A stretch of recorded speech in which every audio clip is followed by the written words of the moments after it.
Are you doing okay, Hank? Sophie looks like she wants to check me again for signs of a fever. Ever since you left the school, I've been worried about you. Oh, sure, I say, forcing a smile. I'm fine, really. She's a sweet lady, but I just want to be done talking to her. In fact, I want to bolt out of this room. Thanks for letting me know about my, friends. The auditorium door slams shut again, jarring me to the bone, and there's a flurry of voices as the rest of Cameron's band files into the room, pulling Cameron away from Haley to set up. The lead singer is the skinny girl dressed in all black, with straight blonde hair, dyed pink at the tips. She gives Haley a superior smirk, like she's proud that she's taken Haley's place in the band. Whatever. There's no way she's as good. Miss Coleman shoos us out of the auditorium so Cameron's band can set up. Out in the hallway, we say goodbye to Sam and Ryan, and they take off, leaving Haley and me alone together. Her cheeks are red after her exchange with Cameron, and her green eyes flash. Let's get out of here, I suggest. You want to go downtown? Yes. Need ice cream stat, she says, and manages a tight smile.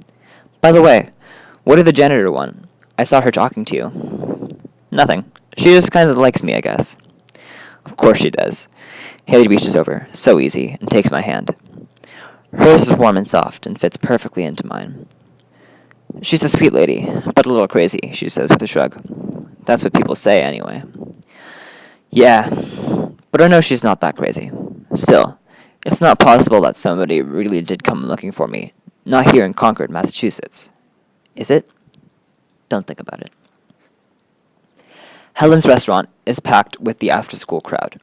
A hum of laughter and conversation floats in the small space like smoke, punctuated by scraping forks on plates, the clink of soda glasses behind the breakfast counter.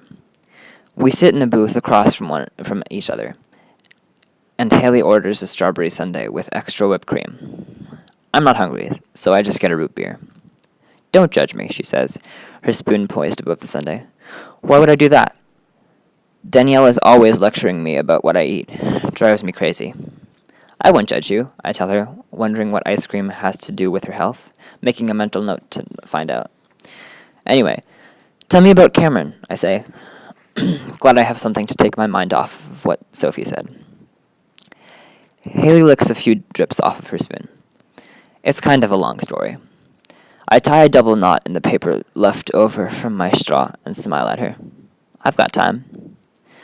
So she tells me about her parents, and Cameron's parents have been best friends and next-door neighbors since the two of them were in kindergarten. They grew up like cousins, with both families really close. His family helped them through the scary time when Haley got sick, before they knew what was wrong. Then they started a band freshman year, with Cameron on lead guitar and Haley on vocals. The band fell apart after last year's doomed, Herbert, Battle of the Bands, but the two of them were still close friends. This past fall, they decided to try dating. It didn't take. I don't know, he started to get serious right away, you know? But I realized it wasn't like that for me. He's more like a little brother than a boyfriend. So I broke it off. And he was really crushed. Things haven't been the same between us since. Haley hands me an extra spoon. I take a bite of her sundae, sweet cold strawberry, and although it's good, I realize hot fudge would have been my choice. Another new detail I know about myself. And what was that thing he wants you to do for him? The thing you owe him, or whatever? I ask, setting the spoon back on the table. Her mouth twists to one side, and she frowns. Yeah, well, here's the thing. A couple weeks ago, I went to this party and had way too much to drink. It's not something I do very often because it's really bad for me, but I was stupid. Had a sucky day or whatever. Anyway, I was even more stupid to try and drive myself home. I was in my own neighborhood when I took a turn too sharp and smashed right into a tree at the end of my street. I was totally freaking out, so I went hammering on Cam's door because I didn't know what else to do. His parents and mine were out together at a play in the city, so we came out and saw the car. One of our neighbors had called the police, and we knew they were on their way. He said to tell them he was driving, but I said no, I couldn't do that, because then he'd get in trouble. Not as much as you, he said, and he was right, so I did it. I let him get in the car, in the driver's seat, and when the police came, he said he'd swerved to avoid hitting a dog. The police totally bought it. But the thing is, he has a junior license. He's not supposed to have a passenger in the car. That's one of the rules. So his license is suspended for 60 days. Well, the license thing, that's not your fault, I say, hating that Cameron has any excuse to manipulate her. The waitress comes by and gives me a refill on my root beer, without me even having to ask. No, but it still comes down to this. He did me a huge favor and kept me from getting a DUI on my license and probably having to pay a huge fine and go to driving classes. So I do owe him. To a point, anyway. Haley's spoon clinks against glass as she scoops up the last few spoonfuls of melted ice cream. I don't know. It sounds like he's totally taking advantage of the situation. No doubt about that. Anyway, let's not talk about this anymore.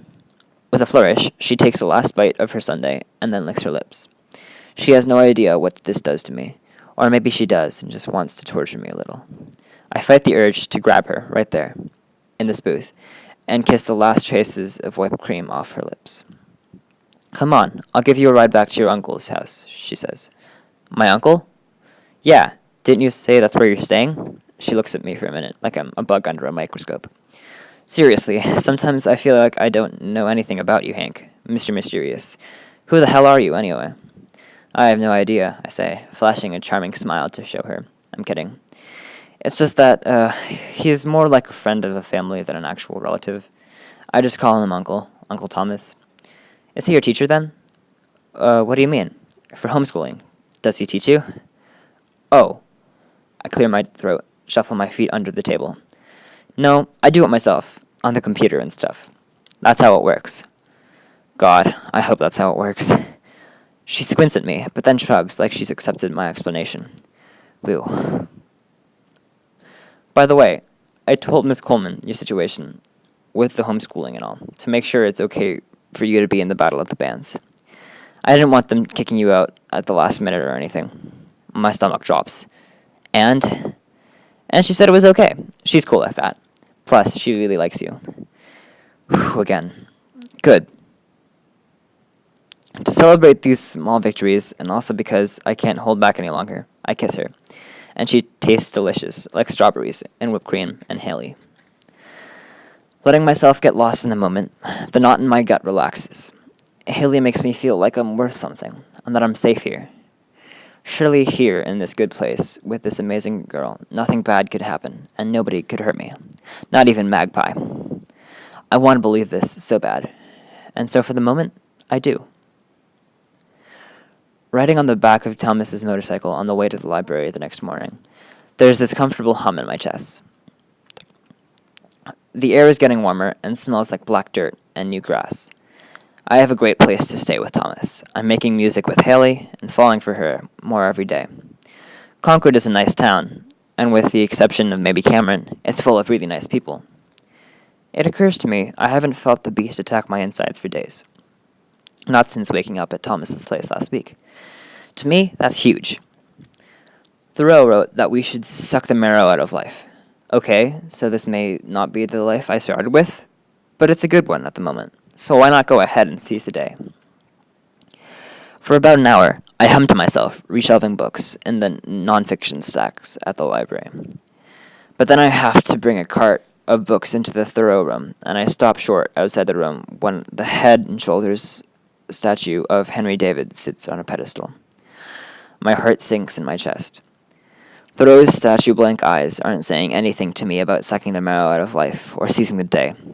What they're saying instead is, what the hell are you doing, Hank? Allowing yourself to settle into a life where you don't belong? Have you gotten so unbelievably selfish that you've forgotten all about your sister? Trying to ignore a sick feeling spreading in the pit of my stomach, I finish up the shelving and then sit my butt back down at the library computer. I don't want to look through the missing and exploited children database anymore. And I hate that I can't live a normal, everyday life and just be happy. But I have no choice. I have to keep searching for the truth. Not for my sake anymore, but my sister's. And if someone has come to Concord looking for me, I might not have a lot of time. Picking up where I left off, I look at every single kid in the database who vanished from Delaware, then Florida, Georgia, Hawaii. So many faces, so many missing kids, so many broken families. The faces all seem to blur together. But I continue on to Idaho. Then Illinois. Illinois. That's when it happens. That's when I see the face. My face. It's me, but somehow it's not me. Same face, same hair, but I'm smiling, confident. A high school picture. High school kid who looks secure in his existence. A guy who seems to know exactly who he is, or was. A guy named Daniel Henderson. My heart seizes up in my chest. Daniel Henderson. I say the name to myself, whispering it out loud in the library. Daniel Henderson, the listing says, from Naperville, Illinois. So this is me, my real name. I think back to the image I had of my dad calling my name in Walden Woods. The name I couldn't quite hear him calling was Danny. Yeah, that sounds right. I am Danny Henderson, from Naperville, Illinois. It says my birth date is May 12th, which means I'll turn 18 in just a few weeks. I must be a senior in high school. Will I miss my own graduation? Was I going to college? I hold onto the edge of the table, not breathing, bracing myself. I wait for all of Danny Henderson's memories to come rushing back into me, filling every empty space inside with life and memory and realization. But nothing comes. I can't believe it. Nothing comes. I'm not Hank, but Danny. So why do I still feel like Hank?